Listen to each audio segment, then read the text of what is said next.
नमस्कार, मी पंजाब तक हवामान अभ्यासक मुक्काम पोस्ट गुगळी धामणगाव तालुका सेलू जिल्हा परभणी। आजपासून महाराष्ट्रातल्या सर्व शेतकऱ्याला सांगू इच्छितो की आपल्या महाराष्ट्रातला आजपासून म्हणजे आता 5 ऑक्टोबर पर्यंत राज्यात भाग बदलत विखुरलेल्या स्वरूपाचा पाऊस असणार आहे, म्हणून हा अंदाज लक्षात घ्या। हा अंदाज खास करून कशामुळे दिला आहे, कारण की तुम्हाला सांगतो की महाराष्ट्रातल्या सर्व शेतकऱ्याचं आता सोयाबीन काढणीस आलेलं आहे आणि काढणीस आल्यामुळं आता पाऊस चालू असल्यामुळे इतक्या दिवस बंद होतं।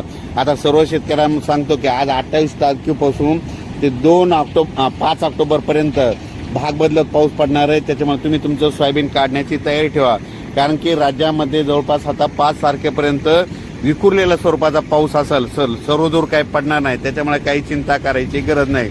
पण फक्त उत्तर महाराष्ट्रामध्ये मुंबई, नाशिक, नंदुरबार, धुळे, जळगाव या भागामध्ये 30 तारखेपर्यंत पाऊस मुक्काम असणार आहे, म्हणून हा अंदाज लक्षात घ्यायचा। कारण की त्याच्यानंतर 1 तारखेनंतर उत्तर महाराष्ट्राकडे सूर्यदर्शन होणार आहे, त्यांनी देखील खास करून अंदाज घ्यायचा आणि सोयाबीनचं नियोजन करायचं।